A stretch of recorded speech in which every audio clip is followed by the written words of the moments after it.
મોરબી જિલ્લામાં ભાજપનું રાજકારણ ગરમાયું છે। અહીંયા સિંચાઈ સમિતિના ચેરમેન અજય લોરિયા સામે કાર્યવાહી થઈ છે। જિલ્લા ભાજપે લોરિયાને કારણદર્શક નોટિસ આપી છે।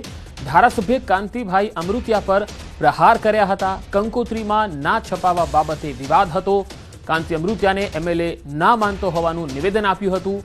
પક્ષને નુકસાન થયું હોવાનો નોટિસમાં ઉલ્લેખ છે। અજય લોરિયાને 15 દિવસમાં જવાબ આપવા જણાવ્યું છે।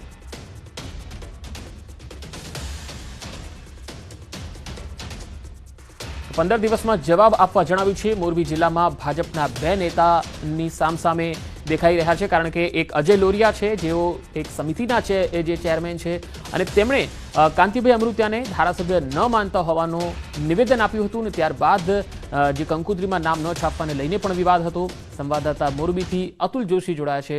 अतुल, आ विवादनुं हवे आगळ शुं परिणाम देखाई रह्युं छे? जी पंकज, ચોક્કસથી જે 2 દિવસ પહેલા મોરબી જિલ્લા પંચાયતમાં જે એક આમંત્રણ કાર્ડ છાપવામાં આવ્યું હતું, જેને લઈને વિવાદ શરૂ થયો હતો। જિલ્લા પંચાયતના ચેરમેન જે છે તેમના દ્વારા તેમનું નામ ન લખાયું હોવાનો જે દાવો કરવામાં આવ્યો હતો, જે અજયભાઈ લોરિયા દ્વારા, અને પત્રકાર પરિષદ યોજી અને કાંતિ અમૃતિયા જે ધારાસભ્ય મોરબી માળિયા વિધાનસભાના છે તેના પર આક્ષેપ કરવામાં આવ્યા હતા અને હું તેને ધારાસભ્ય માનતો જ નથી તેવું પણ નિવેદન આપ્યું હતું, જેને લઈને મોરબી જિલ્લા ભાજપ એક્શનમાં આવ્યું છે અને જિલ્લા ભાજપ દ્વારા અજય લોરિયાને કારણદર્શક નોટિસ પાઠવી છે અને 15 દિવસની અંદર જે સ્ટેટમેન્ટ આપ્યું છે તેનો ખુલાસો પણ માંગ્યો છે। પંકજ, જી અતુલ, આભાર માહિતી આપવા માટે।